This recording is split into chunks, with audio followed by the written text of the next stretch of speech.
بسم اللہ الرحمن الرحیم۔ سب سے پہلے میں پاکستان کے تمام مسلمانوں کو اس بات کی مبارکباد دینا چاہتا ہوں، چاہے ان کا تعلق اہل سنت سے ہو یا اہل تشیع سے ہو، کہ پاکستان کے اندر توہین صحابہ کے اوپر، توہین اہل بیت کے اوپر جو سزا تھی اس کے اندر اضافہ ہو گیا۔ پاکستان کے تمام مسلمان عبدالاکبر چترالی صاحب کے احسان مند ہیں، اور اسی طرح JUI کے اراکین پارلیمنٹ کے احسان مند ہیں کہ انہوں نے یہ عظیم الشان خوشخبری پاکستانی قوم کو دی۔ یہاں پہ میں چند باتیں ضرور کہنا چاہتا ہوں۔ سب سے پہلے انشاءاللہ تحریک دفاع اسلام و پاکستان کی طرف سے کل جمعے کا جو دن ہے وہ یوم تشکر کے طور پہ منایا جائے گا، اور خطبہ اور علماء اپنے جمعے کے اندر اس بل کی اہمیت کے اوپر روشنی ڈالیں گے۔ ہم یہ سمجھتے ہیں یہ جو بل پاس ہوا ہے یہ فرقہ واریت کو ختم کرنے کے اندر بہت بڑا کردار ادا کرے گا، اور وہ شیعہ علماء جو ہمارے ساتھ گفتگو کرتے ہوئے کہتے تھے کہ یہ جو توہین کرتے ہیں یہ ذاکر، ان کے ساتھ ہمارا کوئی تعلق نہیں، یہ نصیری ہیں، یہ حضرت علی کو اللہ ماننے والے ہیں، یہ اہل تشیع کے مین سٹریم جو لائن ہے اس کے اندر شامل نہیں ہوتے، ان کو آگے بڑھ کے اس بل کو اون کرنا چاہیے، کیونکہ ان کا بھی یہ دیرینہ مطالبہ تھا کہ جس طرح آپ توہین صحابہ کے بارے میں بات کرتے ہیں آپ توہین اہل بیت کے اوپر بات کیوں نہیں کرتے؟ تو توہین اہل بیت کے اوپر بھی وہی سزا اس بل کے اندر لکھ دی گئی ہے، گویا ان کا بھی مطالبہ مان لیا گیا ہے، اور اگر ہم نے توہین کرنی ہی نہیں، ہمیں کس بات کی ٹینشن ہے؟ تو ایک جو سوشل میڈیا کے اوپر طوفان بدتمیزی بپا اس حوالے سے کہ باضابطہ طور کے اوپر اس بل کے خلاف منظم انداز میں کمپین کی جا رہی ہے، گویا ایک چور ہے، اس نے چوری کرنی نہیں، اس کو چوری کے قانون کے اوپر کس قسم کے تحفظات ہو سکتے ہیں؟ ایک شخص نے توہین کرنی ہی نہیں، گستاخی کرنی ہی نہیں، اس کو اس بل سے کوئی خطرہ یا کوئی ٹینشن نہیں۔ ہاں، جو گستاخی کی علی اعلان مانگ رہے ہیں کہ ہمیں پرووائڈ کی جائے سہولت، ہم گستاخی کرنا چاہتے ہیں، ان کو تو ظاہر ہے اس بل کے حوالے سے ضرور ٹینشن ہوگی۔ تو پہلی بات تو میں یہ کرنا چاہتا ہوں۔ دوسری ایک نہایت اہم بات میں جو کرنا چاہتا ہوں وہ یہ ہے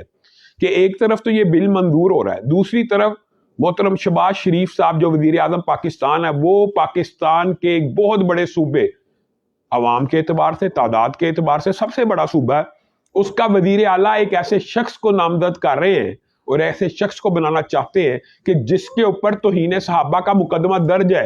اور صرف توہین صحابہ کا نہیں، دہشت گردی کی دفعات اس مقدمے کے اندر درج ہیں، اور پھر اس پہ مستند یہ کہ صرف یہ بات نہیں ہے کہ جس کے اوپر ایلیگیشن ہے یا پرچہ درج ہے اس نے آج تک اس عمل پہ شرمندگی کا اظہار بھی آج تک نہیں کیا۔ محسن نقوی صاحب ہیں، ایک میڈیا چینل کے اونر ہیں، ان کے ٹی وی چینل کے اوپر اعلان صحابہ کے اوپر تبرہ ہوا، ان کے خلاف مقدمہ درج ہوا، انہوں نے اس بات کے اوپر اندر خانے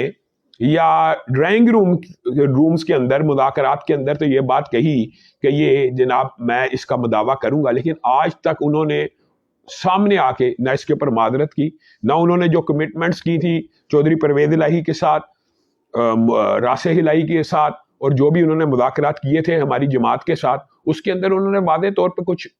باتیں کی تھی، وہ ایک بھی بات کے اوپر پورے نہیں اترے۔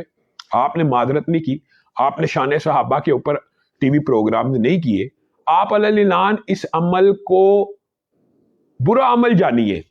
آپ اعلان کیجئے، آپ سامنے آئیے، پھر تو ایک بات ہے کہ نیا اس چیز کو ڈائمنشن مل جاتی ہے، لیکن اگر آپ یہ مجھے بات بتلائیں، ایک شخص ہے جس کے اوپر مقدمہ درج ہے، اور مقدمہ بھی توہین صحابہ کا درج ہو، اور دہشت گردی کی دفعات اس کے اوپر شامل ہو، اس کو آپ وزیر اعلیٰ بنا رہے ہیں، اسی وزیر اعلیٰ کے تحت آئندہ آنے والے جو انتخابات ہیں وہ بھی ہونے ہیں، تو ایک جانبداری